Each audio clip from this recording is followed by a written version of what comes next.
This is the way. This is the Star Wars Mandalorian, the Mandalorian and Grogu.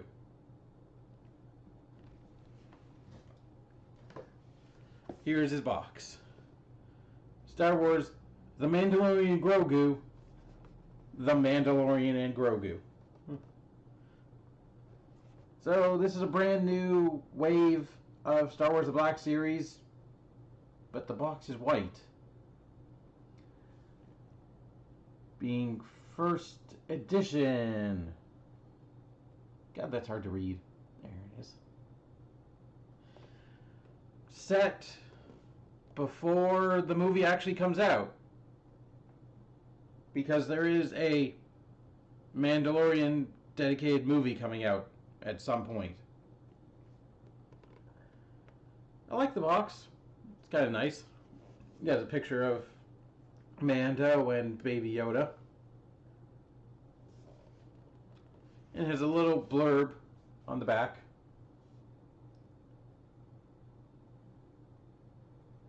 Which is incredibly generic.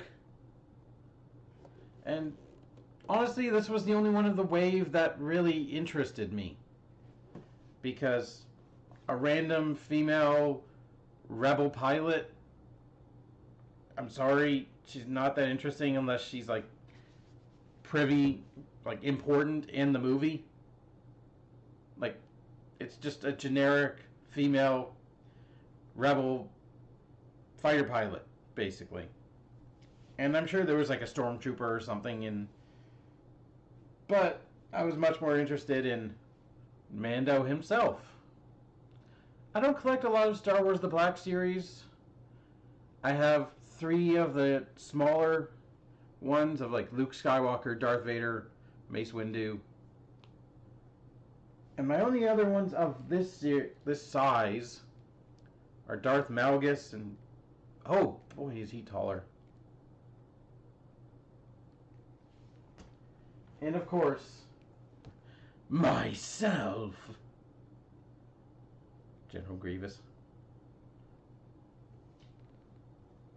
But also, you may remember another franchise doing a Mandalorian.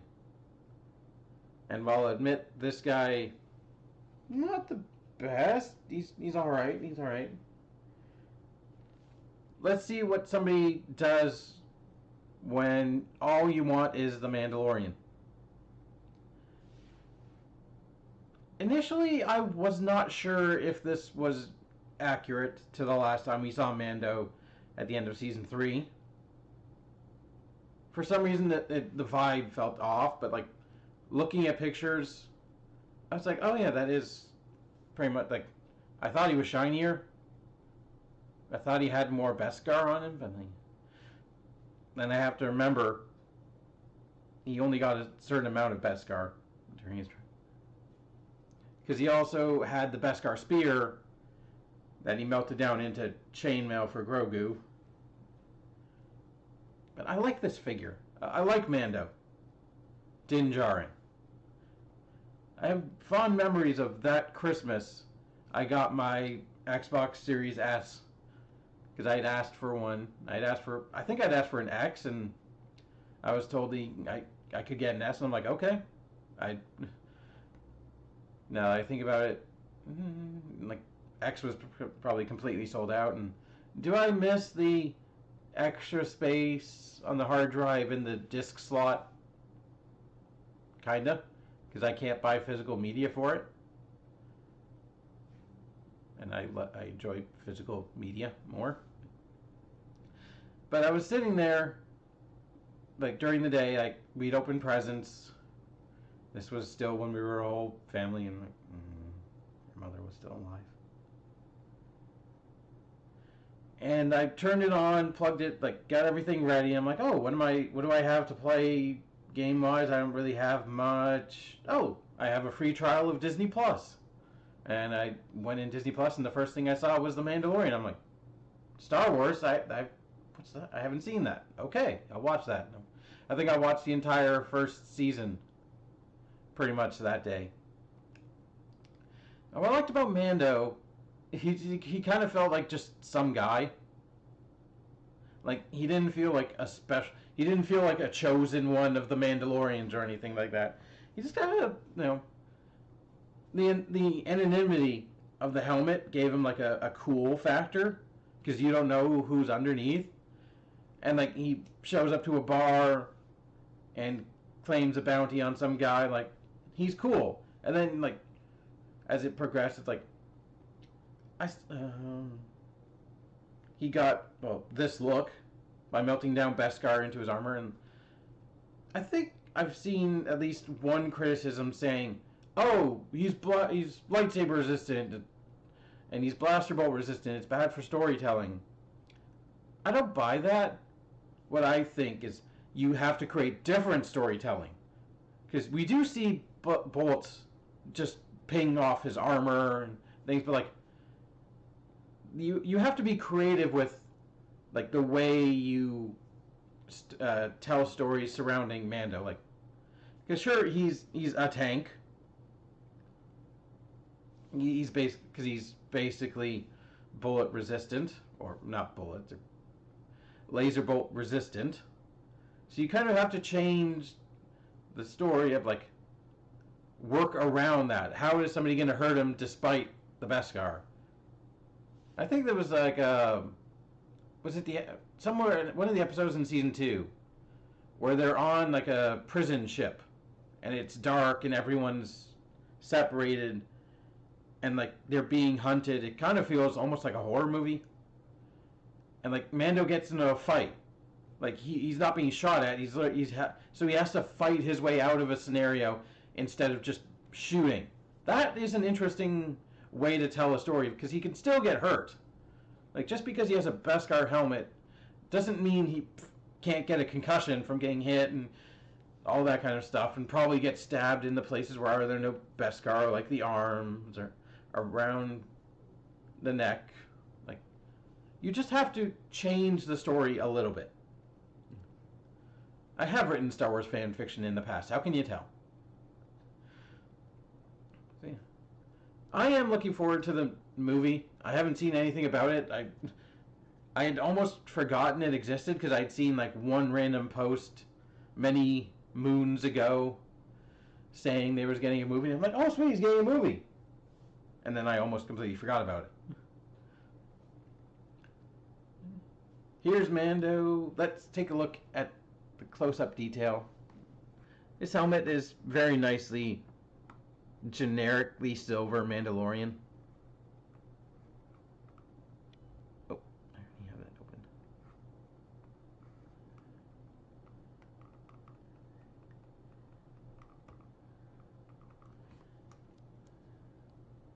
Like it is vaguely similar to like a bantha, like the only Mandalorian we had in the main continuity before that, not counting the Clone Wars.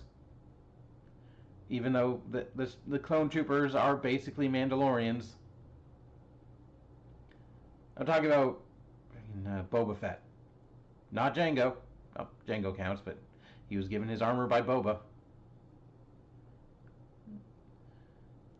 And the chest. I appreciate that they put in the clan symbol there, and his play buttons on his wrists, all the way down, back around. I like the tattered cape. There's definitely some storytelling in there. And we come to the back. We have a suspicious looking face. I wonder what that's for. Yeah, overall he looks good. He looks how he should. How does he pose? Or even how does the toy feel? The toy feels solid.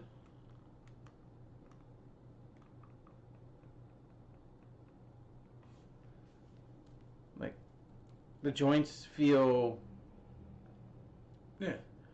free enough.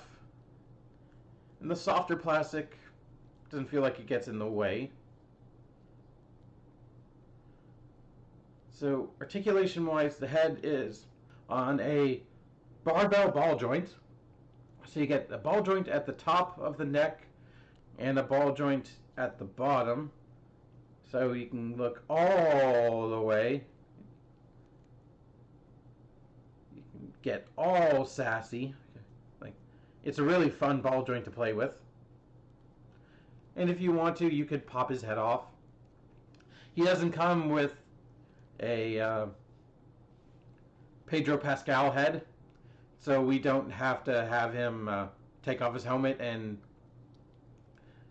break his code. But just yeah.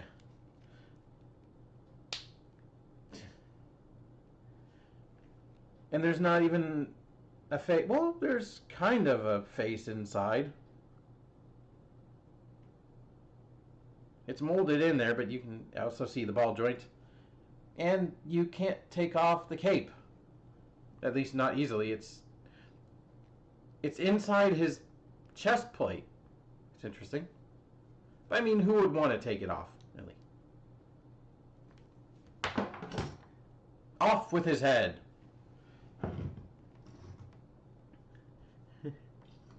And down went Air Razor. Where is your freaking head, sir? There it is.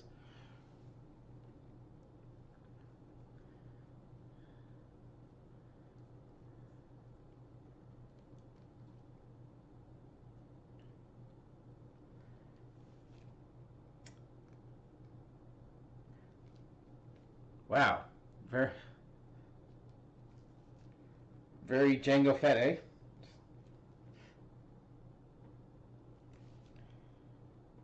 Hold on, I'll get his head back on eventually. There we go. Oh, he also has a hinge. Or is it a hinge? There's a little bit of sculpting there that looks like it'd be hinge. But no, I don't think so. Shoulders are odd. So the joint itself is a universal, and it can go out all the way. But it's the shoulder pad, because the shoulder pad itself is on a ring around the shoulder. Ring around the rosy and such. Like, so it moves when the shoulder moves, but it's also a bit of a problem because it tends to stick in just one specific spot, like right there. So, like, I don't think armor does that. Like, it's not supposed to. I mean, sure, it does that normally, but it doesn't. It's an action figure. Why? Why does it matter? There's no bicep swivel, but there is an elbow swivel, along with a 90-degree, basically, elbow bend on a single hinge. The wrist has a swivel, and it also has a bend just to go down. Also, he can't see right now.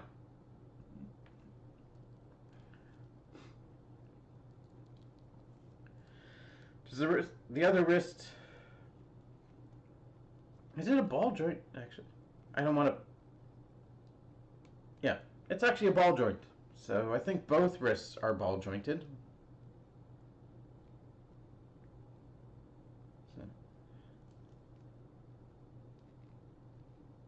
Yes, both wrists are ball jointed. There is a joint at the waist, but the belt kind of feels like it gets in the way quite a bit. Like, he can get that much range out of it, and he can bend forwards and backwards about that much. Not very much. Bit of swivel. Hips. Forwards, very good. Backwards, go out like that because of the butt flap. Sideways. The skirt is soft, so it kind of gets out of the way. But you can high kick, sure. I think the hip is probably a ball joint, yes, so you get a bit of thigh rotation. And you also get knee rotation right there, along with, oh, it feels kind of double jointed, but it's probably just a really deep single joint. And it's, about 90 degrees, but this piece, this knee guard, kind of gets scrunched in the way, and also has a bit of forward, which I don't like at all because it just looks odd. You also get a boot swivel for some reason, and you get hinged ankles along with a tilt. So articulation, I have no idea if this is like the standard for the Black Series at the moment. As I said, I don't have very many Black Series, so I have nothing. I only have like this guy and Grievous to compare it to, and yeah, it kind of feels like they've never made any advancements. Like, oh, well, I can see this guy, like the ball joints in the wrist instead of the hinge for Malgus. So there's some difference, but like there's some. I don't know if ball joints are exactly an improvement. And this guy feels, oh, he feels like I don't want to play with him because of that sound. Like at least the quality feels better where he's not making that sound, so that's probably an improvement. What I don't think is an improvement are the accessories.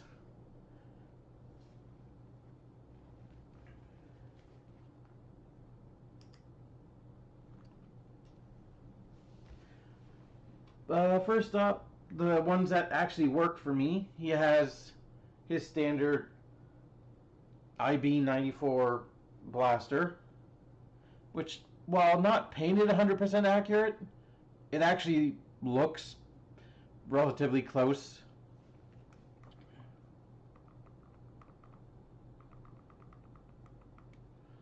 To the actual, like, it looks pretty on model. There's more detail on this side than there's the other. So he can holster it in the only holster he has on him, or you can take this specifically designed weapon holding hand. Let's do that again. Holster. And unfortunately his articulation isn't really... Oh, let's see. Oh, he can actually grab it from... Okay. I take back what I was about to say. He can grab his gun from his holster, kind of. But also it fits perfectly in this hand.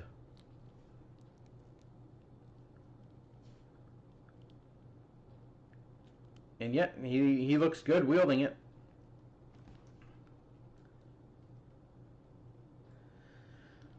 So, he also has a vibro knife, which apparently he's used. Like, he has a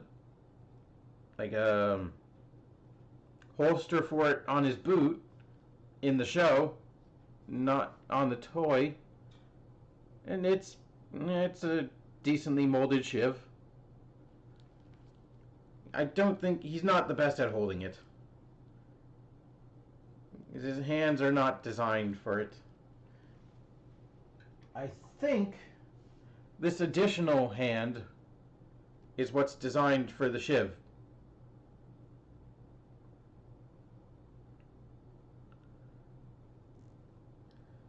Because it is sculpted in a thumbs up position. And the shiv is soft plastic and bendable and yeah, it actually fits in that hand pretty comfortably. And we'll just do a quick ball joint pop and swap.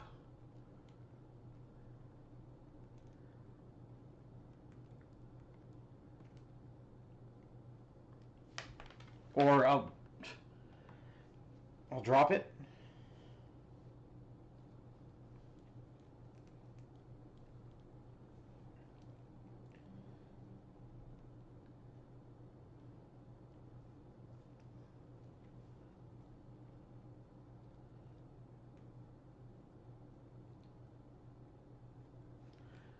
And now he's holding his knife. I don't know if that's the right way around. Let's flip it.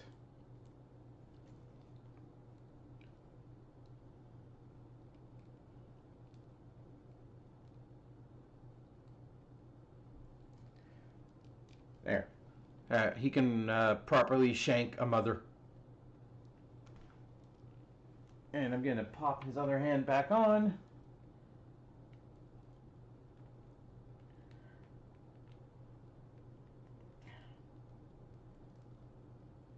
It's a little bit awkward. We'll talk about his jetpack next. So yeah, this is what connects to his back, obviously, and it's a standard jetpack, nicely painted silver, nicely molded, and it fits on his back. It gets around the strap, and yep, he's got his jetpack on.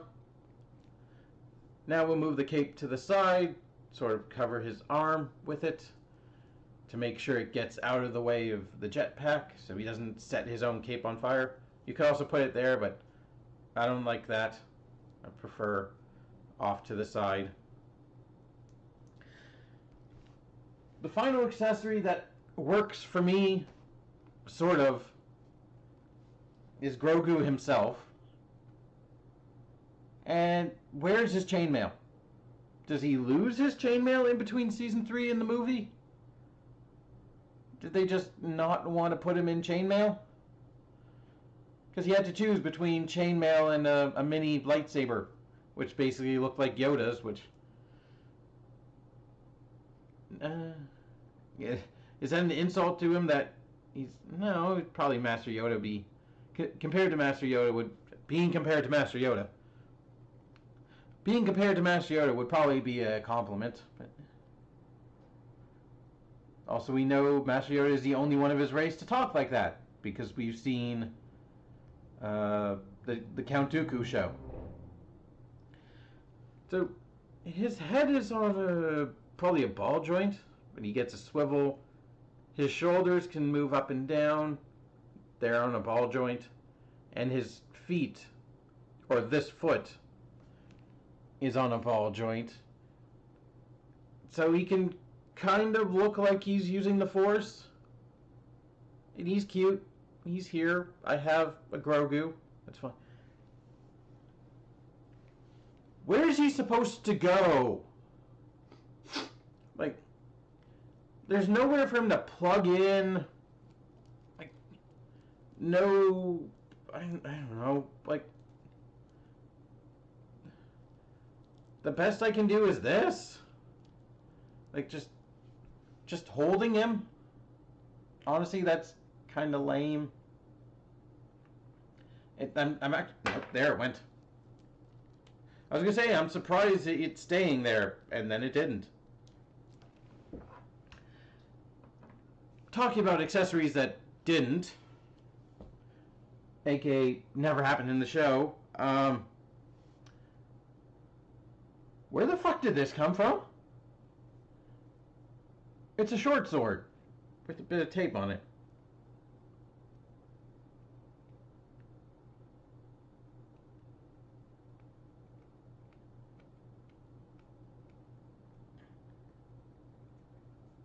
It is now a short sword, minus the tape. Again, where the fuck did this come from? Are we forgetting a certain dark saber? I was looking forward to having a Mandalorian figure with a dark saber. Like, does he lose his dark saber in the movie? And he replaces it with this? Not it doesn't. It might be a vibroblade, but it just looks like a generic short sword with what kind of looks like a starship for a handguard. Like, huh? Did we lose the plot somewhere? Like, I know there's an episode where he fights one of the Vislas for the right to own the Darksaber, but like, I'm confused. Did somebody use this to give me a lobotomy? Are we just forgetting about the Darksaber completely? Let's see if it fits in this hand. Okay, it fits in this hand as well. Sure. What? And on that, where the hell did this rifle come from?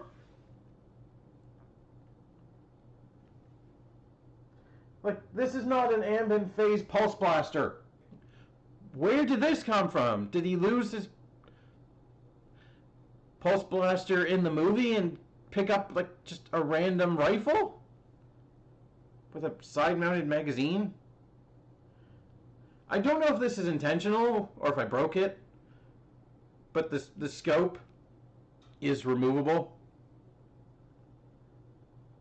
It feels like it's intentional because it has clips right there. So it definitely seemed intentional. But like, he can't hold it properly. Like, he can't hold it with his trigger finger. He can't put finger on the trigger. The best I could, like, I can't figure out a good way for him to hold this. Maybe in this hand? No, it doesn't. Okay, if I just try and put the sort of, that is the best I can do. That sucks. Where's his proper rifle? Where's his proper blaster? Like, so many of these accessories are just, why? You know what? We have to watch the movie to find out. And you know what, Disney? That makes me less inclined to watch your movie.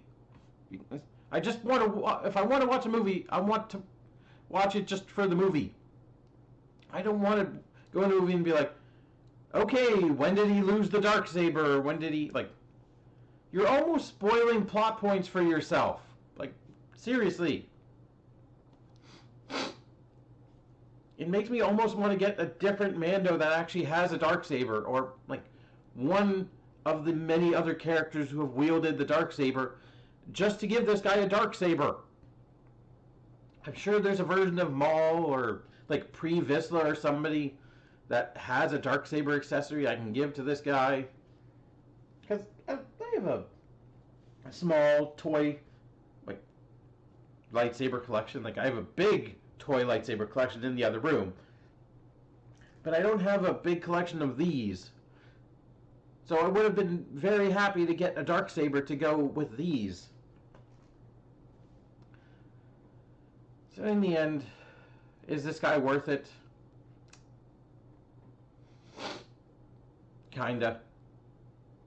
If all you want is a nice Mandalorian to represent his look, probably at season 3 or the upcoming movie, and you can handle all the rest of the accessories, like, the only accessories you need are the jetpack, the gun, and the vibro knife, because they are accessories he's actually used.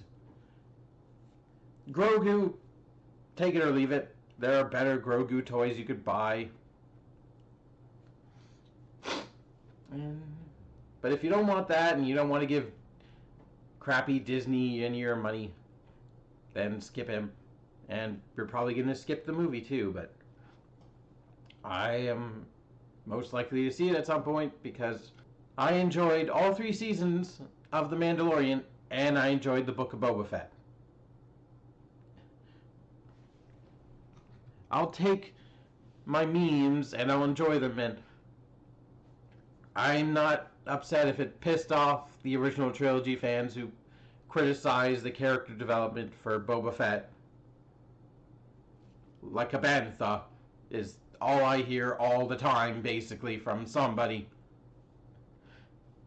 It's just anytime we go out and you see anything, it's like a bantha. So it's just, it never stops.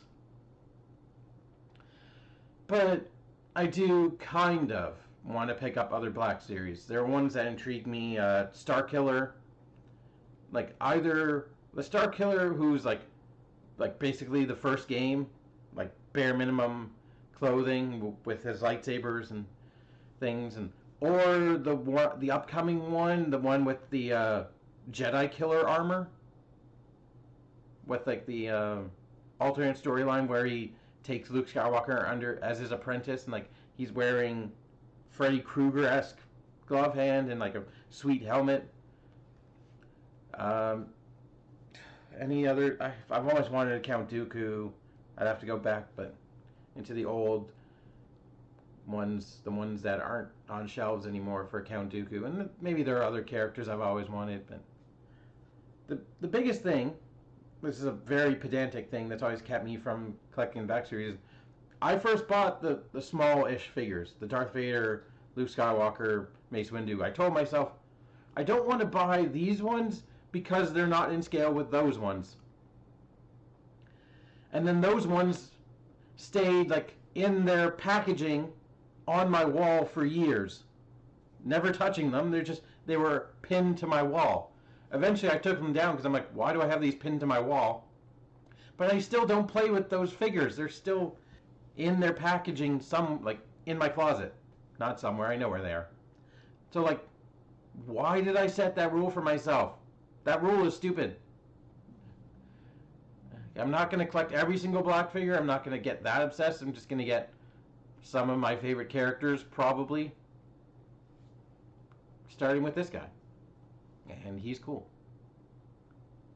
So, until next time, may the Force be with you. Subscribing is the way. Bye.